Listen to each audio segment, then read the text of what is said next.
is to be a catalyst in bringing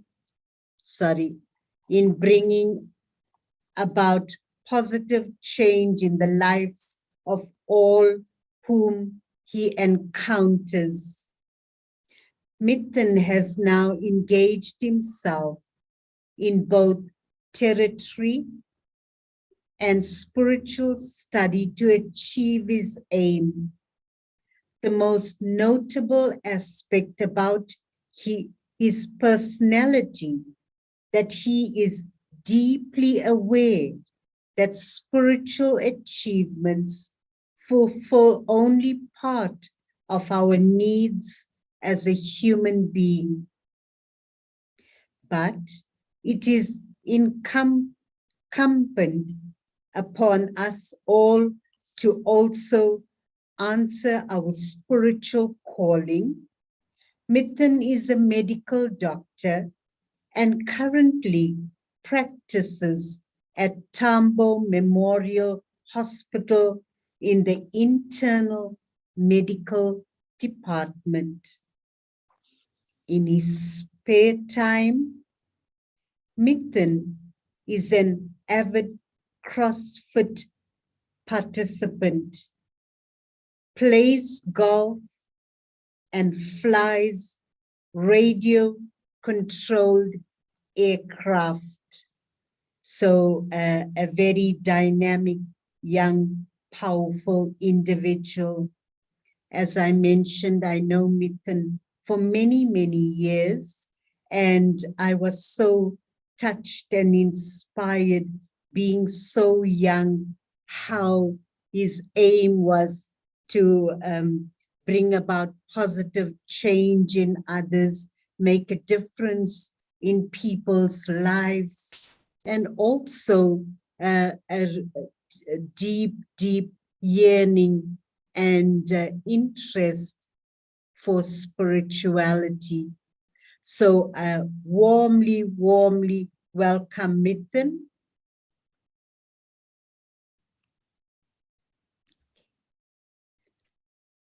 Om Shanti, one and all. Good morning. Thank you, Sister Shirley, for that very humbling introduction. Very good morning, my dear brother. Warm welcome to this morning program. And also today, Mitan is going to share, overcoming the challenges that he faced, dealt with, and moved on in the time of pandemic. Yes, and how he dealt with it in a very powerful way. I forgot now, and I kept track how many years Mitan is married.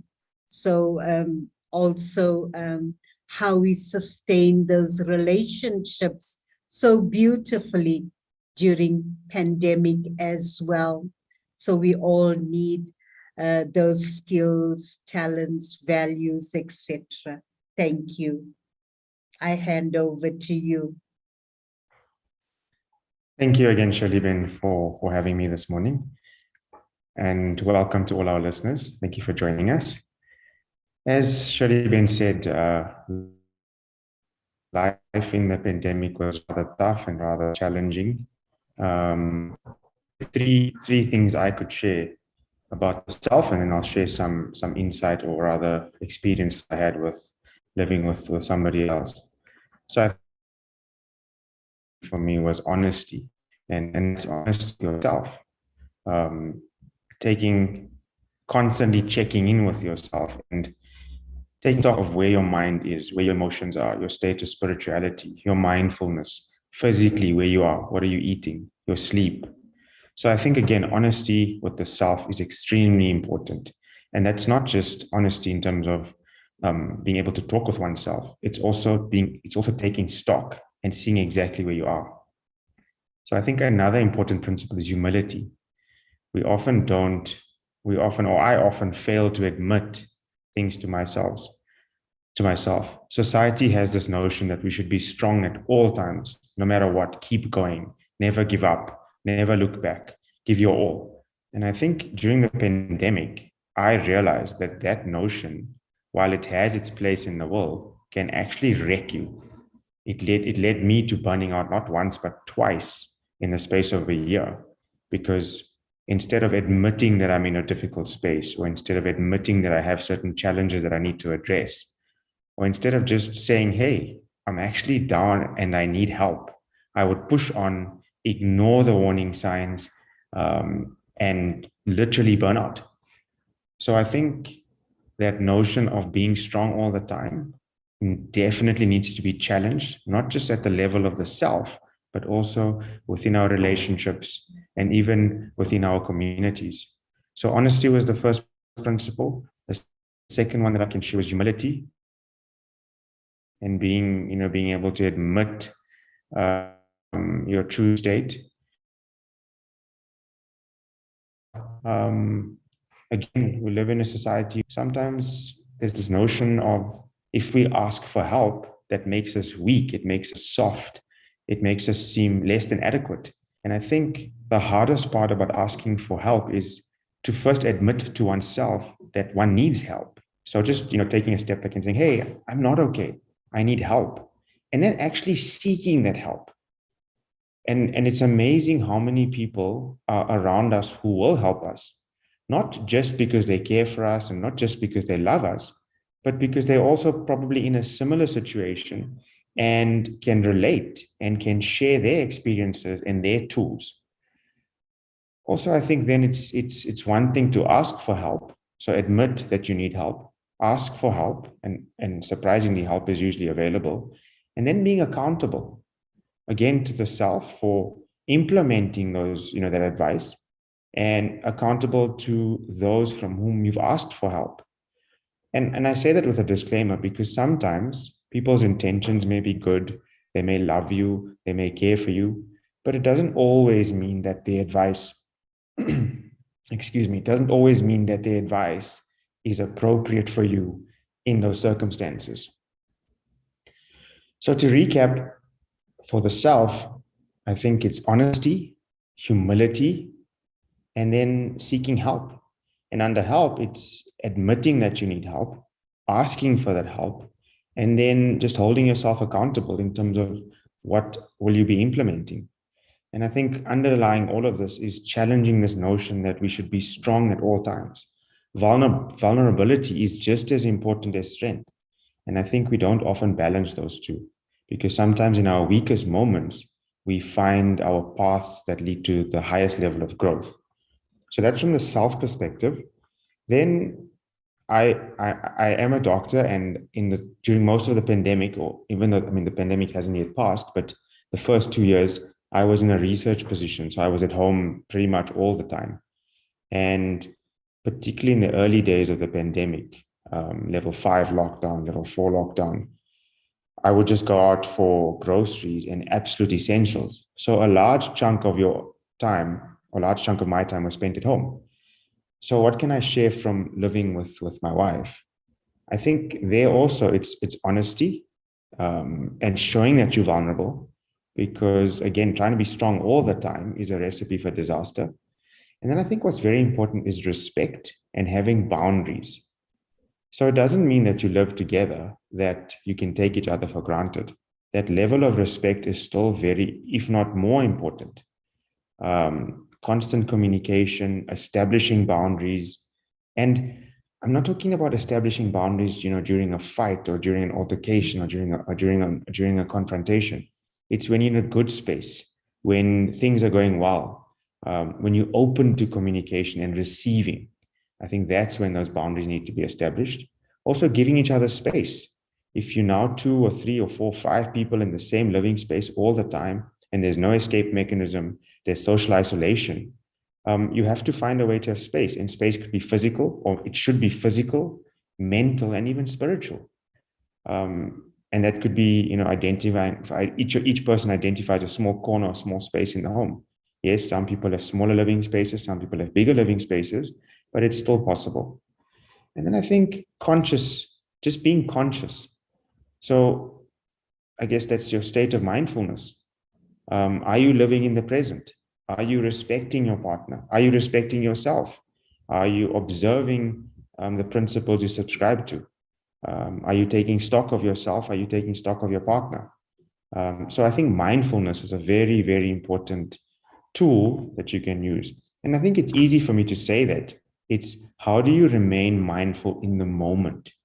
And I think that's where things like prayer, meditation, practicing spirituality all come into play. There's another sister who's part of our community, and she wears a ring on one of her fingers, and she uses that ring as a constant reminder throughout the day to be mindful, to be spiritual, and to practice living in the moment. So I think it's important to have some sort of reminder. Could be a post-it, it could be a note on your phone, it could be a calendar reminder to constantly be mindful. I find one of the most difficult things to practice is having all this knowledge, spiritual knowledge, but then putting it into practice all day, every day when you need it most. There's no point having that fight with the person and then 2 hours later remembering, oh man, I should have just taken a step back and done things differently. So I think a reminder to be conscious all the time is important. And then I think if I wrap it all together, one needs to look after the mind, the soul, and the body. So the body is physical exercise, movement, getting out there. Some people are still working from home, living at home, just going out for a walk, interacting with other people outside the home, not on screens, not on telephones, but face to face. Even if you still practice social distancing, even if you need to wear a mask, there's just something about seeing another human being, not on a screen. And then I think mentally, I've touched on it, spirituality, meditation, prayer is very important. Hobbies are also very important. So they talk about something called flow, or the Japanese people say ikigai. What can you do every day that just gives you flow? And by flow, I mean you get so lost in the activity. It's so much fun that the world around you melts away. For some, it's gardening. For some, it's playing sport. For some, it's knitting. For some, it's sewing. For some, it's drawing. What's your hobby? What gives you flow? And then I think sleep for me brings it all together. Sleep, adequate sleep, and that should be at least 7 to 9 hours, depending on your makeup. Rejuvenates the soul, the mind, and the body. And then I think in closing, or before Shirley Ben asks more questions, I think to borrow from Deepti Ben's opening meditation, go out and be the light in the world for yourself, for your loved ones, and for other people. As difficult as that may be, it really makes a difference. Wow. Brother Mitan, not much I can ask in terms of questions, because you've covered very powerfully the first aspect I really like in terms of deeply checking the self and letting there be that honesty, humility, and seeking help. That's very powerful. Only a humble soul, a spiritual being can do that. Otherwise, it does take a lot of courage for us to be humble, for us to be honest with ourselves and really see where we are at, how to serve ourselves, how to take care of ourselves, but also how to take care of others that we are living with as well. Very powerful. And the tools that you've shared, that was very powerful too, as well. I think I'm going to just stop here and find out if any of our participants have any questions for Mitan. And you can unmute and ask your questions, or you can put them down on the chat. We give you a few minutes.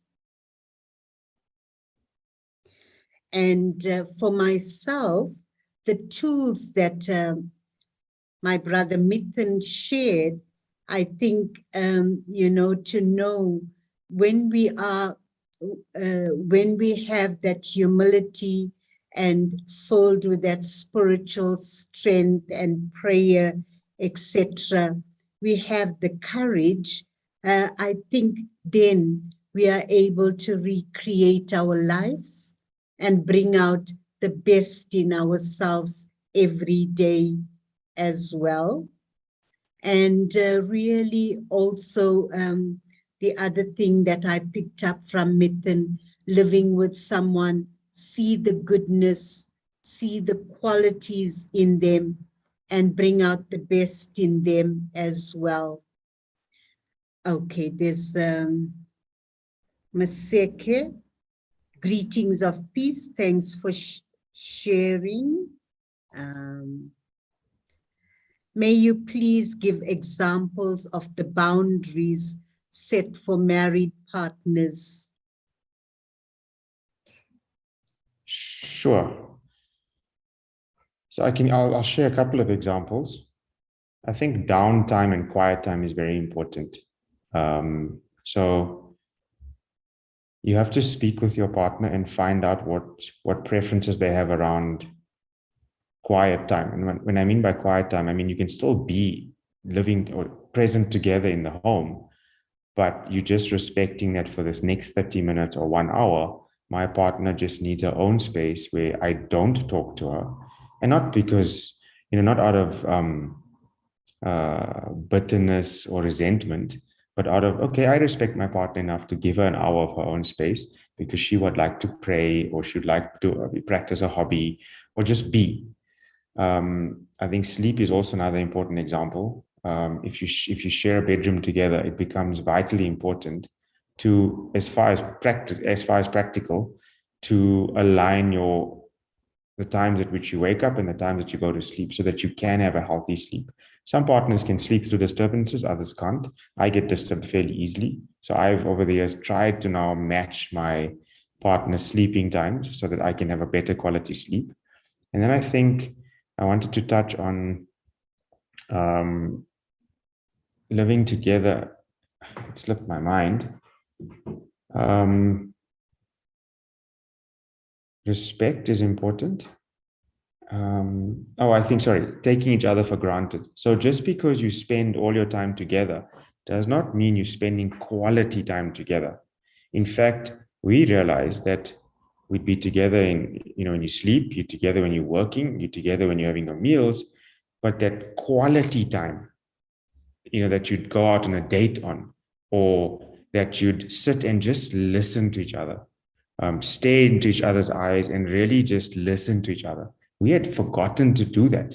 As obvious as that sounds, we had to actually start scheduling real quality time where we talk to each other, we listen to each other, and we enjoy each other's space and company not just in terms of daily chores and errands, but hey, this is our time.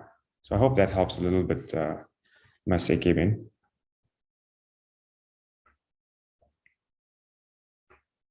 The next question, Mitan. There's a question, how Thank long you for am I... sharing your experiences that help me understand the importance of balancing both our spiritual and physical lives. That was just a thank you and comment. Okay. Anyone else? We have one more, Shirley Ben. There's a question, how long am I married for? So this is my 8th year of marriage. 8th year of marriage, yes. And a very, very beautiful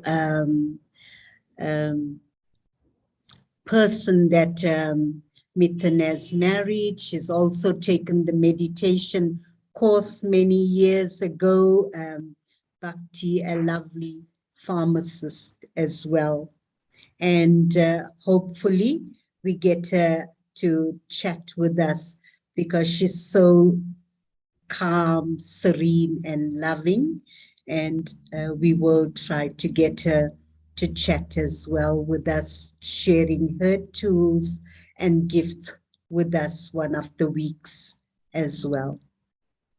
I guess if you And get both of us on, then we'll have to practice everything I've mentioned today, and we have to show you that we are. It's a struggle, but we can do it. yes, no, you can. I know you've touched many lives, and you will be able to definitely do that naturally again.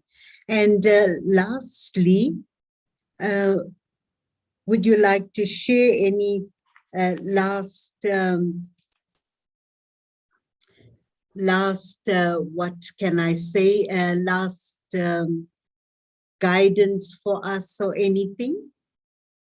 Sure. This is one of my biggest challenges for many, many years, and probably for many years to come. I will attend these kind of webinars, these kind of seminars. I'll take the knowledge and I'll agree with it. But within 5 minutes of leaving, it's forgotten. So for me, it's how do I remember every day? And even if it's once a day, we're not perfect. It's really difficult to sometimes practice spirituality and mindfulness if you've never done it before. You can't run a comrade marathon if you've never run before. It takes months, if not years, of hard discipline and training. So I think if you can find a reminder, a way of reminding yourself of how you'd like to practice, perhaps just 3 things. And if 3 is too much, 1 is fine. Because we covered many points today, and it's almost impossible to try and implement 10 new things into your life tomorrow. So choose 3 things. If 3 is too much, choose 1 thing, and find a way of reminding yourself so that during those challenging times when you need to draw upon the spiritual knowledge, that you will use it. And that's one of the biggest challenges I face is how do I practice mindfulness when I need it most? And it could be different for everybody, but that would be my concluding remark today. Thank you so much, Mitan, once again for your quality time, and hopefully we hear you again sometimes. Have a great, great day. And to all our friends, thank you. Sisters, I hope we could get an older gentleman to give us their take on being married. Okay. Yes, thank you. And I hand over to Sister Aruna. Happy birthday, my dear. Thank you. And many, many blessings for today. Thank you.